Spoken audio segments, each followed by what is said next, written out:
Bonjour, je suis Patricia et je vous propose que nous voyions ensemble l'environnement d'Excel 2010 voire 2007 car ils sont très semblables au niveau de leur interface.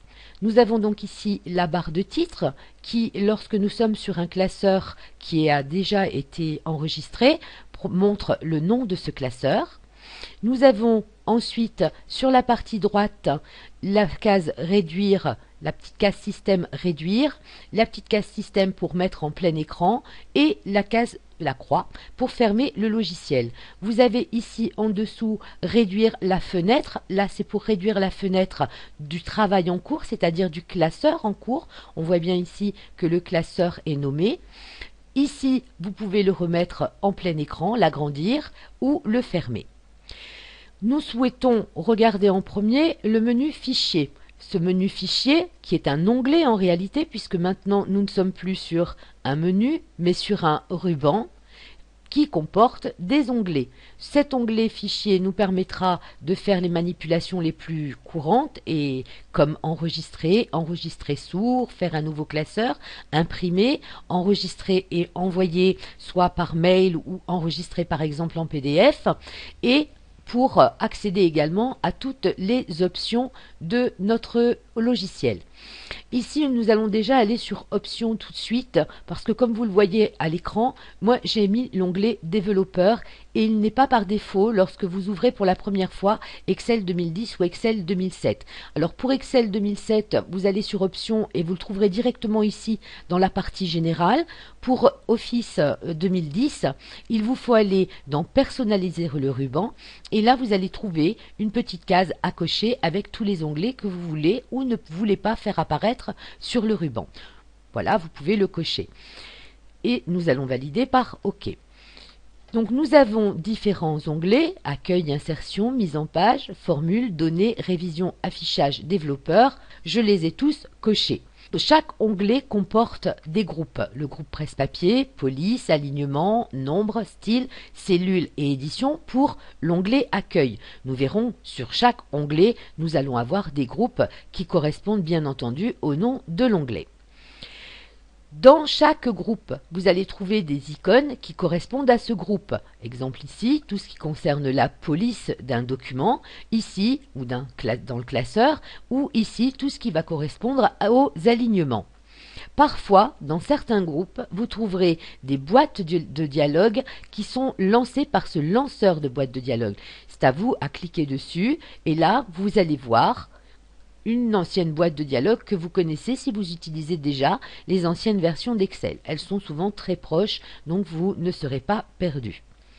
En dessous de ce ruban ou au-dessus, car parfois vous pouvez le mettre en dessous ou au-dessus, vous avez la barre d'outils accès rapide. Vous voyez, vous pouvez l'afficher au-dessus du ruban ou en dessous du ruban. Cette barre d'outils accès rapide est pratique surtout si vous voulez y mettre des icônes sur lesquelles vous allez souvent. Imaginons que vous allez souvent sur l'onglet mise en page et que vous changez parfois ou très souvent l'orientation. Eh bien, vous pourrez faire un clic droit sur orientation et vous allez trouver ajouter à la barre d'outils accès rapide. Donc vous pouvez ajouter cette icône à la barre d'outils accès rapide, ce qui vous fera gagner un peu de temps si vous y allez fréquemment. Cette barre d'outils accès rapide, moi je la place en dessous parce que j'utilise souvent et je peux aller la paramétrer, rajouter dedans ou retirer des choses qui ne m'intéressent pas. Par exemple, si je ne veux pas accéder au courrier électronique, car je n'envoie jamais de classeur par mail directement, c'est juste un exemple, eh bien je décoche courrier électronique. Vous pouvez également rajouter d'autres choses comme l'orthographe ou au contraire retirer l'orthographe. Et si vous connaissez d'autres commandes ou que vous voulez mettre d'autres commandes qui ne sont pas présentes sur le ruban, vous cliquez sur Autre commande. Là vous avez une liste de commandes ici. Commandes courantes, donc ça ce sont les commandes que vous voyez normalement sur le ruban. Commandes non présentes sur le ruban, vous voyez il y a une bonne liste de commandes qui ne sont pas présentes sur le ruban. Et ici vous avez toutes les commandes. Toutes les commandes, la liste est longue. Je vous conseille par exemple, si vous voulez rajouter une commande dont vous connaissez le nom, eh bien de commencer par déjà taper la première lettre de cette commande. Par exemple, là j'ai tapé la lettre P en ayant sélectionné une commande au préalable et j'arrive dans tout ce qui concerne la lettre P. Et je vais pouvoir rajouter, par exemple, quelque chose qui commence par la lettre P, par exemple le plancher d'un graphique, si j'ai l'habitude d'utiliser le plancher du graphique. Je vais retirer, donc supprimer. Je peux rajouter également ce que l'on appelle des séparateurs afin de faire des groupes. Voilà, je vais ajouter un séparateur. Vous pouvez également monter ou descendre une commande. Attention, si vous ne voyez pas ces deux petits icônes, élargissez votre boîte de dialogue. Vous pouvez donc ajuster comme vous le souhaitez vos petits groupes. Ces séparateurs vous montrent en fait des petits traits ici qui vous font des groupes et qui sélectionnent un peu des groupes d'icônes qui sont de la même famille, on va dire. Je retourne sur autre commande. Lorsque vous avez personnalisé votre barre d'outils et pour ne pas la perdre, ni avoir à la refaire en cas de formatage ou au cas où vous travaillez sur deux ordinateurs différents, portables fixes ou deux portables par exemple, vous pouvez exporter cette barre d'outils, cette personnalisation.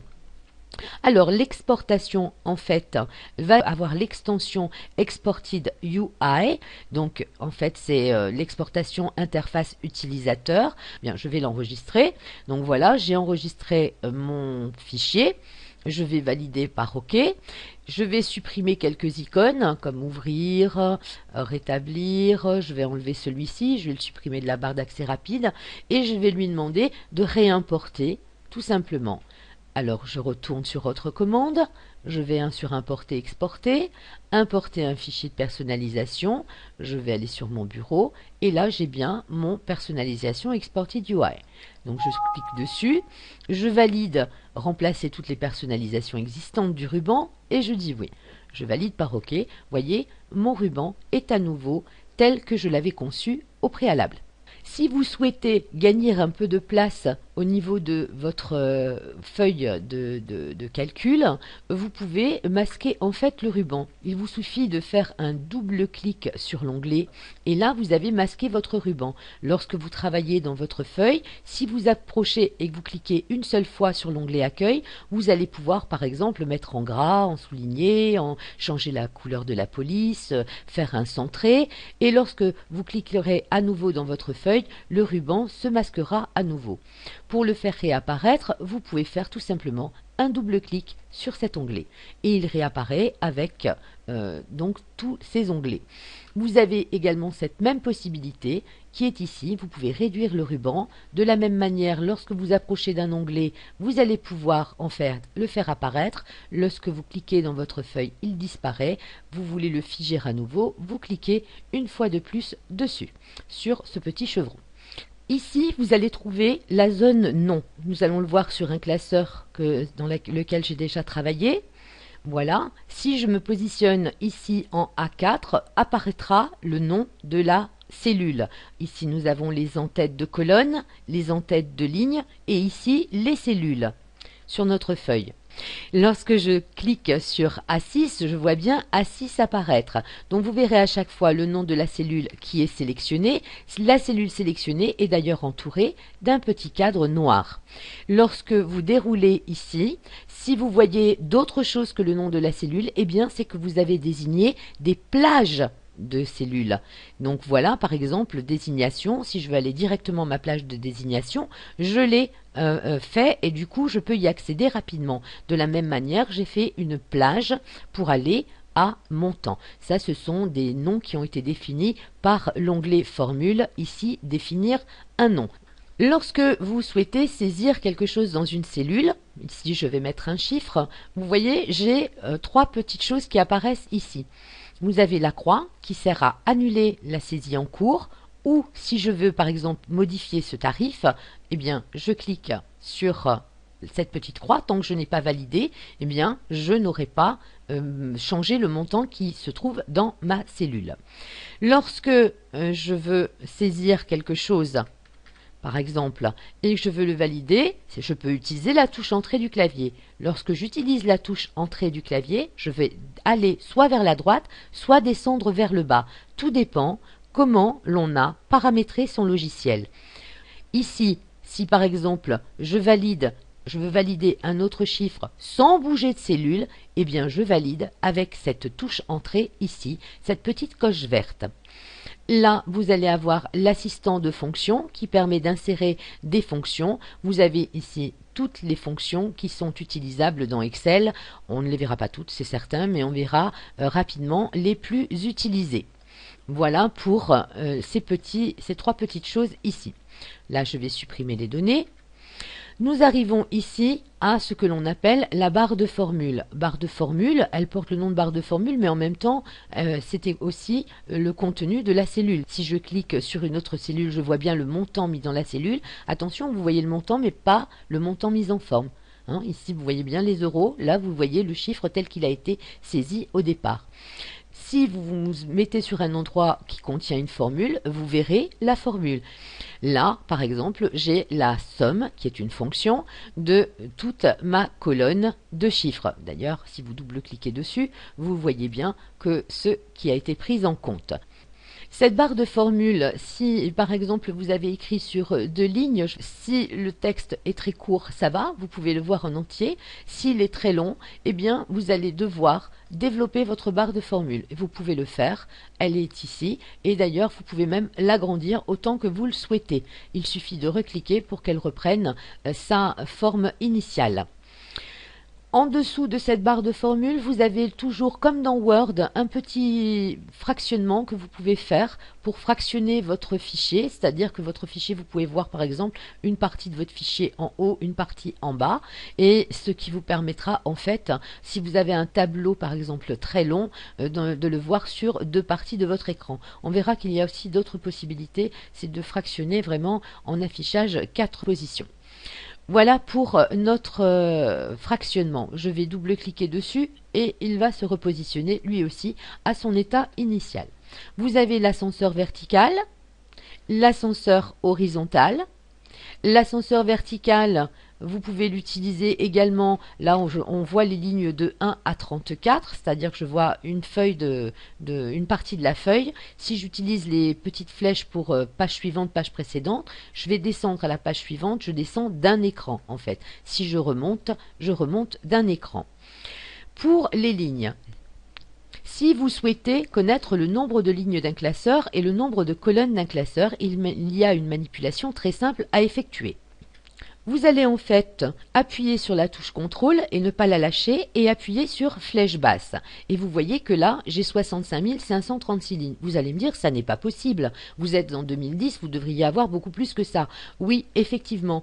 Mais regardez, je suis dans un classeur en mode de compatibilité, c'est-à-dire en XLS. Donc, si je reviens avec contrôle flèche basse, je me rends compte en fait que je n'ai que 65 536 lignes et 256 colonnes. Donc attention, si vous travaillez en mode compatibilité, vous gardez l'ancien nombre dans votre classeur. Si je prends un classeur vierge et que je fais contrôle flèche basse, là je me retrouve bien avec 1 048 576 lignes, et si je fais contrôle droite, je me retrouve bien à la colonne XFD. Alors je vous laisse faire le calcul, mais en fait ceci nous donne 16 384 colonnes.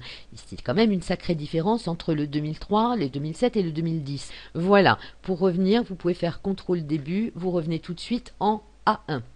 Donc voilà, faites attention à ça. Lorsque vous travaillez en mode compatibilité, vous n'avez pas autant de lignes et autant de colonnes, même si l'on n'utilise pas la totalité de nos lignes et de nos colonnes. En dessous, ici, vous avez le navigateur entre feuilles. Alors, il est vrai que là, je n'ai mis qu'une feuille. Je vais passer sur le classeur qui est ici. On voit qu'il y a 3 feuilles. Généralement, c'est ce qui est mis par défaut lorsque vous ouvrez un nouveau classeur. Mais sachez que vous pouvez rajouter une feuille à tout moment en cliquant sur ce petit icône, insérer une feuille de calcul, ou en faisant le raccourci clavier majuscule plus F11. Ce navigateur vous permet d'aller à la première feuille à la dernière feuille, à la feuille précédente et à la feuille suivante. Là, si je clique, il ne se passera rien parce que, en fait, mes feuilles n'ont pas été nommées, elles sont avec leur nom initial, feuille 1, feuille 2, feuille 3, feuille 4, donc elles ne prennent pas tellement de place. Donc, pour que vous vous aperceviez de la navigation, je vais prendre mon ascenseur. Vous voyez, il y a le petit curseur ici qui vous permet d'agrandir ou de réduire votre ascenseur. Et là, je vais aller à la dernière feuille, à la première, à la précédente et à la suivante. Vous avez aussi la possibilité de faire un clic droit et de naviguer et de demander d'aller directement à la feuille 2 ou à la feuille 1, etc. Donc voilà, nous allons pouvoir maintenant remettre notre ascenseur. Généralement, on le met à peu près aux 2/3 de notre écran. Continuons avec la partie droite de notre écran. Ici en bas, vous avez la barre d'état. De la même façon que Word, vous pouvez la personnaliser. Faites un clic droit et vous allez pouvoir rajouter des choses qui ne le sont pas. Ici, elle vous donnera donc des petites indications lorsque vous travaillerez. Ici, vous avez les affichages, l'affichage normal, c'est-à-dire celui dans lequel nous travaillons actuellement. Et puis ici, vous avez la mise en page. Donc là, vous retrouvez la règle horizontale, la règle verticale. Et ici, vous avez ce que l'on appelle aperçu des sauts de page. Donc cet aperçu des sauts de page vous aidera à paramétrer, à découper vos feuilles en pages de manière à faire une impression correcte. Nous revenons au mode normal. Ici, vous avez le zoom. Donc toujours pareil, vous pouvez cliquer sur le zoom et choisir le zoom que vous souhaitez. Si vous avez par exemple des tableaux qui sont assez longs, vous pouvez utiliser aussi, si vous le souhaitez, le curseur pour diminuer ou agrandir ce zoom. Voilà, je crois qu'on a fait le tour de notre écran. Ah, pour la validation, je vous montre tout de suite dans la prochaine vidéo. Merci d'avoir suivi cette vidéo et à bientôt pour la suivante.